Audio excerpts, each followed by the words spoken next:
Do you seek the changing land, yet the timeless land? Look then to the country of contrast, of serenity and excitement, of quiet prayer at a roadside shrine, of joyous song at the fiesta. Do you seek adventure in the contemplation and awe over ancient ruins, or in the stimulation of the exotic modern city?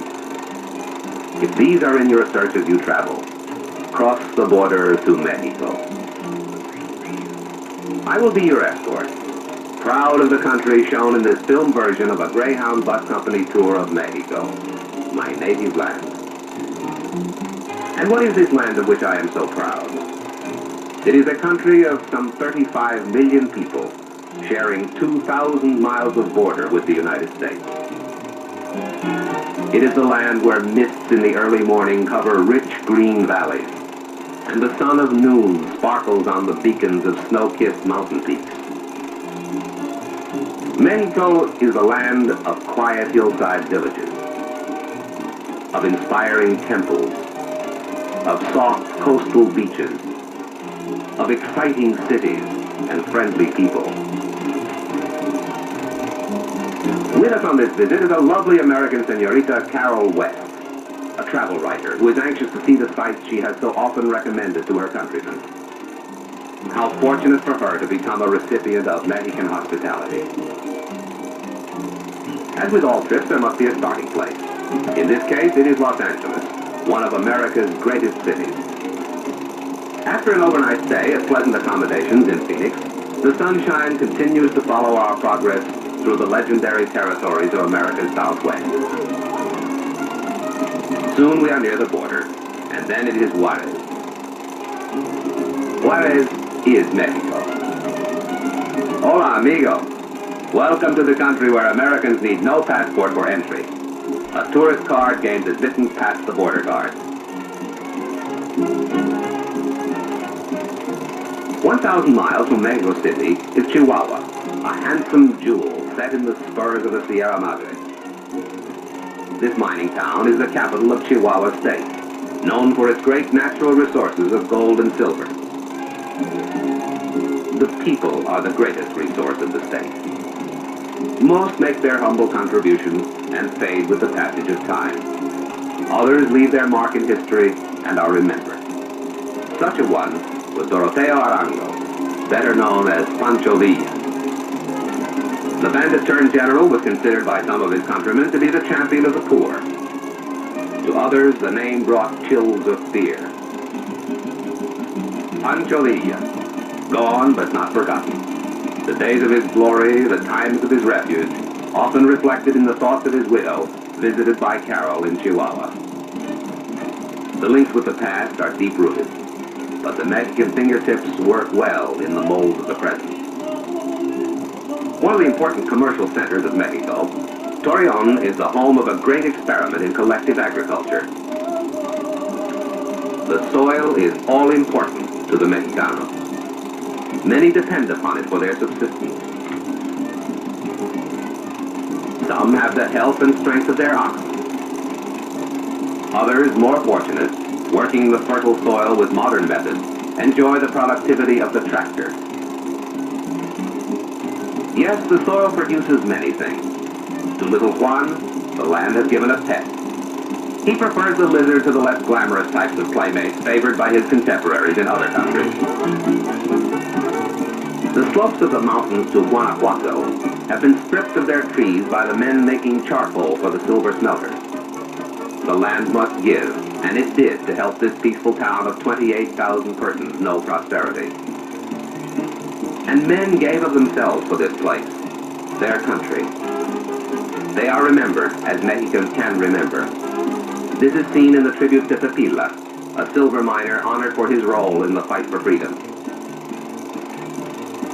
Through the narrow streets range the ghosts of the past, the Indians who longed for their independence and followed Miguel Hidalgo y Castilla in the bloodbath against the Spaniards in 1810. Sightseeing over, it is time for relaxation and a good night's rest. What better place than a romantic castle in a town, where legend has it the buildings are made of silver dust and wine. This is a city of eternal spring. Day and night it beckons with the finger of excitement, and there never seems to be enough time to see all its wonders. A visit to the Fronton, as the High auditoriums are called, can be a thrill. What does the traveler seek when he leaves the familiarity of his home? Does he look for the difference, for experiences to enrich him? The gardens of Xochimilco offer these moments. A festive decor seems to hang in the very air about the place as visits are exchanged by friends over the liquid avenues of a Mexican Venice. On the move again, we visit Cuernavaca, often called the Vale of Kashmir of the New World. The sun, the trees, and the flowers complement the beautiful buildings in this attractive setting. Once the Spanish colonial fleet nestled in one of the finest harbors on Mexico's Pacific coast. Now the pleasure boats find a haven at Acapulco. On the narrow strip of land between bay and mountain, man built one of the most beautiful resorts in the world, Acapulco. But perhaps the most dramatic recollection of Acapulco is that of the youth who climbs the rocks from the sea below. It was the sea which took him to its depths, and it was the sea from which he surfaced to make his way to the heights again. Death follows him most of the way down. Tasco is a city of red roofs and white walls. It is where silver has been given meaning and life in the delicate artistry of talented hands. Tasco is Silver Town, with its cluster of shops offering the most beautiful examples of work in this gleaming metallic medium. The visitor is rare who has not returned from his trip to Tasco without some token of its best-known craft. It has been said that traveling in Mexico is like watching a giant living mural. These words come to mind as the country, its people, its colors, and its sounds all take shape, are seen and heard, and then fade into the distance. Yes, the land is one of many contrasts. While the advances have been many, the modern laundromat has not reached some parts of the country. Like their mothers and the women of Mexico before them, these senoras use the flowing stream and the hard rock to ensure the cleanliness of their garments. For many years, the springs of San Jose Purua, said to be radioactive, have brought the seekers of better health to this famous spa. The benign climate, the modern facilities for rest and treatment and recuperation, all have contributed to the well-being of the thousands who have stopped here. The mountains, great monuments of nature, decorated in swaths of pine forests, stark with the juttings of bare rock, are like imposing sentinels as man makes his way through the strips of road carved in the country of El Mirador de Mil Cumbres, the lookout over 1,000 peaks. Then come down from the quiet reaches of the mountains and listen to the tolling of the bells in the early morning of Morelia. One of the first cities founded by the Spaniards, it was known as Valladolid. When independence came, the inhabitants named it Morelia, in honor of the priest who became a military genius, Father Morelos. Almost 7,000 feet in the uplands of Michoacán is the highest navigable lake in Mexico, Pátzcuaro. In the waters are the pescado blanco, a whitefish considered to be one of the great delicacies of Mexico. Our American friend Carol has a special treat, a boat trip on Lake Pátzcuaro to the island of Jalisco. With their nets like the wings of huge butterflies, the fishermen of Lake Pátzcuaro seek out the pescado blanco. Handling these nets in a slender dugout is no task for an amateur. The state of Jalisco, where its citizens contend everything worth anything in Mexico has been thought of, boasts Guadalajara as its capital. From around this second largest city in Mexico came the hat dance and the mariachi, and, oh yes, tequila. Some of the world's greatest architectural developments are taking place in Mexico. One of these has been the creation of the revolutionary curved concrete shell. To prove the contrast of the country, native artisans still turn out adobe bricks in the time-honored fashion.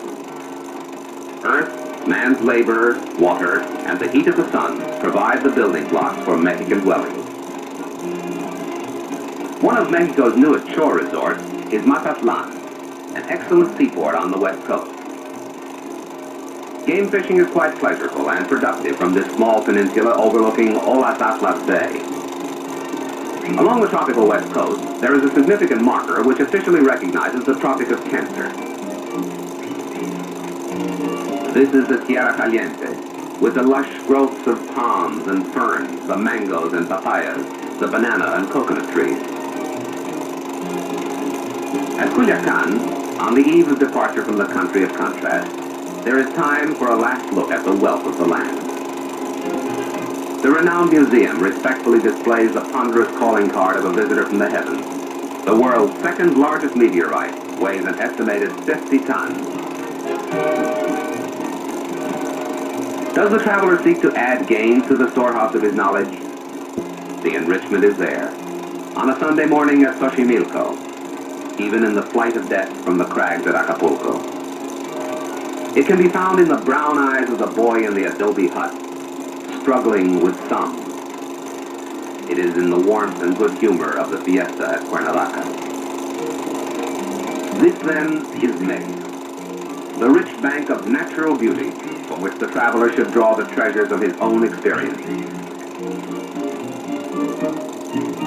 So as our American senorita bids us a reluctant hasta la vista and returns home eager to share with her readers the adventures of a Greyhound trip to Mexico, we extend a welcome to all the world to visit Mexico, land of hospitality.